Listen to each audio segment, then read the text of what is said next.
कहती है मर जाएंगे। भगवान कृष्ण कहते इतनी देर हो गई तुझे कहते कहते मर जाएंगे मर जाएंगे, अब तक तो तू मरी नहीं।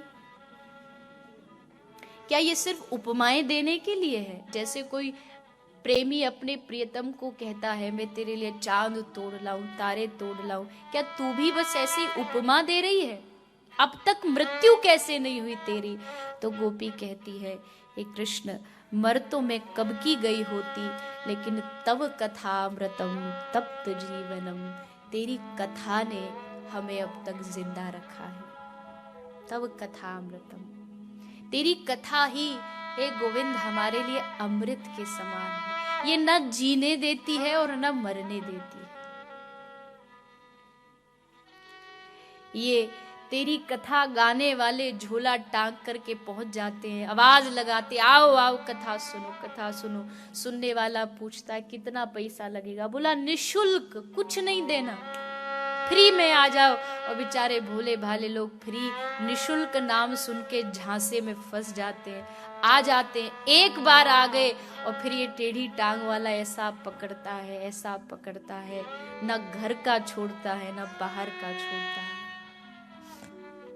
तव कथामृतम तप्त जीवनम, इतना प्रेम को लोग कहते गोपी अभिमान, गोपी अभिमान कर ही नहीं सकती, गोपी में अभिमान हो ही नहीं सकता। लेकिन गोपी का ये प्रेम जो दिल में भरा ये बाहर कैसे आता? गोपी गीत न मिलता तो साधकों का जीवन क्या होता?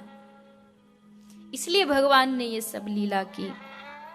आज इन गोपियों को रुदन करते देखा, जब अश्रु के द्वारा गोपी का सारा कल्मश बह गया,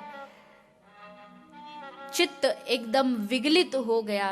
श्री ठाकुर जी ने देखा अब ज्यादा समय नहीं है, अब मैं गोपी से दूर नहीं रह सकता। और तब श्री ठाकुर जी गोपियों पर कृपा करने के लिए वहां जहां गोपियां श्री कृष्ण को ढूंढ रही थी उसी स्थान पर तासाम आविर्भुच्छौरी स्मयमान मुखाम्बुजः पीतांबर धरशगवी साक्षान मनमथ पीतांबरधारी मोर पंखधारी भगवान श्री रास बिहारी का प्रागट्य होता है। बोलिए रास बिहारी भगवान की जय। 19 श्लोक गोपी ने गाए, मतलब शास्त्रकार कहते हैं हमारे शास्त्र 18 पुराण वर्णन किए गए हैं, 19वां महाभाष्य यानी महाभारत, यानी गोपी के एक एक श्लोक में एक एक शास्त्र भरा पड़ा है। पूरे 18 पुराण और महाभारत भाष्य का पूरा सार लेकर के गोपी ने 19 श्लोक में लाके रख दिया। ऐसा गोपी गीत। भगवान श्री कृष्ण गोपी की इस भावना से बड़े प्रसन्न हुए। ठाकुर जी पुनः प्रकट हुए गोपी के मध्य, और अब भगवान ने गोपी को उस दिव्य महारास में प्रवेश कराया, जिस महारास में प्रवेश करने के लिए देवतागण भी तरसते हैं, जिस महारास में प्रवेश करने के लिए भगवान विश्वनाथ भी गोपी बन करके श्रीधाम वृंदावन में आकर के विराजमान है। आप हम सब जब ये रास पंचाध्याय आरंभ हुआ तभी मैंने कहा था कि महारास में प्रवेश मिलना या प्रवेश हो जाए एक साधक की सबसे बड़ी इच्छा होती है। तो आप हम सबको महारास में अगर प्रवेश करना है तो हमें क्या बनना पड़ेगा?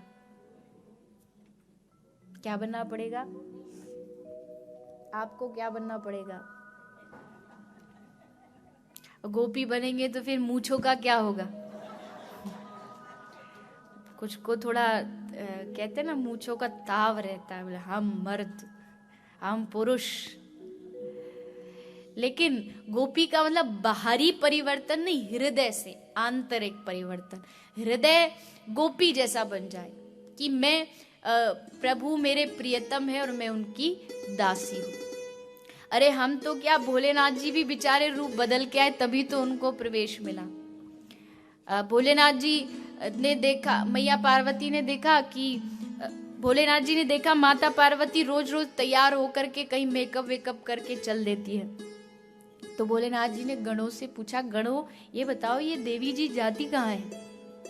तो भोलेनाथ जी गण बोले कि महाराज अजीब बात करते हो, बीवी आपकी, अब आपकी बीवी तो आपको पता होना चाहिए ना कहाँ जाती है, हमसे काय को पूछ रहे? बोले नहीं नहीं पता नहीं, सुबह सुबह जगते ही तुरंत तैयार हो जाती है। बोले आप पूछो। आज भोलेनाथ जी सोच ले, आज इनसे पूछ के रहेंगे। मैया को रोक, कहाँ जा रही हो? इतना सुंदर सज के कहाँ जाती हो? बोले हम महाराष्ट्र में जा रही हैं। तो हमको भी बता देती, हम भी चलते। बोले आप कैसे जाओगे, वहां तो पुरुषों की एंट्री नहीं है। भोलेनाथ जी बोले तो स्त्री बनने में क्या देर लगती है, लाओ थोड़ा सा वो मेकअप का सामान लाओ, अभी बन जाते हैं। देवी बोली आपने अपना रूप देखा, आपको स्त्री बनने में कितना समय लगेगा मालूम है? पहले ये जो राख जमी है बरसों की जो शरीर पर, इसको कौन हटाएगा? तो बोले कोई नहीं, हम है ना, करेंगे, आप थोड़ा सहयोग दो। भोलेनाथ जी को नहलाया धुलाया, सुंदर साज श्रृंगार किया, बालों में बढ़िया शैम्पू कंडीशनर करके उसका, अब जटाएं तो पूरी फंसी हुई थी, उनको साफ करके बढ़िया जूड़ा बनाया, चूड़ियाँ पहनाई, घाघरा पहनाया, लहंगा चुन्नी, बढ़िया सूरत की साड़ी पहनाई। और भोलेनाथ जी को बोले देखो नाथ जी आप जा तो रहे हो, पर बेइज्जती मत करवा देना, घूंघट करके जाना, घूंघट में पता नहीं चलेगा कि भीतर कौन है, घूंघट करके जाना। और कोई भी पूछे कि तुम्हारा नाम क्या है तो बताना मत, बस बोलना मत, क्योंकि बोलोगे तो भेद खुल जाएगा, पुरुष की आवाज है। समझा बुझा के हाथ पकड़ के पार्वती मैया चल पड़ी, लेके आ गई। अब सब कुछ तो ठीक था, बाहर से तो एकदम गोपी दिख रहे, पर चाल उनकी वही पहलवानों जैसी थी। अब वो कैसे बदले? तो ठाकुर जी ने देखा कि ये गोपी कुछ गड़बड़ लग रही है, कुछ इसमें है गड़बड़। तो भोलेनाथ जी बोले एक काम करो, आज रास बाद में करेंगे, पहले सब गोपियों का मुखड़ा देखेंगे हम। अब भोलेनाथ जी घबराए, अब भंडा फूटेगा। तो लाइन लगी गोपियों की, भोलेनाथ जी सबसे आगे थे, उन्होंने देखा अब ठाकुर जी आ रहे हैं मुख देखने के लिए, ये भाग के लाइन में पीछे चले गए कि वहां तक जब तक हमारा नंबर आएगा शायद तब तक भगवान बोल देंगे कि अब देख लिया, अब रास में चलते हैं। उधर चले गए। भगवान ने देखा कि ये गोपी भाग के उधर चली गई। भगवान ने कहा हमारा मन कर रहा है इधर से नहीं उधर से शुरू करें। इधर आए, और जैसे इधर आए भोलेनाथ जी भाग के इधर आ गए। भगवान बोले ना ना ना, मन बदल गया, हम अब उधर से ही शुरू करेंगे। उधर गए तो ये इधर भागी। ठाकुर जी बोले ना इधर से करेंगे ना उधर से, ये जो गोपी इधर से उधर भाग रही है ना, इससे शुरू करेंगे। इधर आ, क्या नाम है तेरा? अब चुप। फिर बार बार का बोल क्या नाम है तेरा? तो भीतर से आवाज आई हमारी घरवाली ने हमारा नाम नहीं बताया। ठाकुर जी बोले तुझे तेरा नाम ही नहीं पता? सब गोपियों को बोले लो इस गोपी को अपना नाम ही नहीं पता, लो इसका नामकरण कर दो। क्या नामकरण? आज से इसका नाम गोपेश्वरी। गोपेश्वरी नाम धारण करा दिया, आज से तेरा नाम गोपेश्वरी। महाराज शुरू हुआ, पहले तो वो हाथ में डंडा लेके वो धीरे धीरे डांडिया चल रहा था आपका गुजराती वाला, और भोलेनाथ जी भी डंडा लेके आराम से गरबा रम रहे थे। पर जैसे ठाकुर जी की बंशी बजी, आहा, बंशी जो चांद ही बिसरी नभ की गल। सूरदास जी कहते चंदा अपना रास्ता भूल जाता बंशी को सुन के। बंशी सुन के बाबा भोलेनाथ जी अब तक गरबा रम रहे थे, बंशी सुन के अब तांडव चालू हो गया।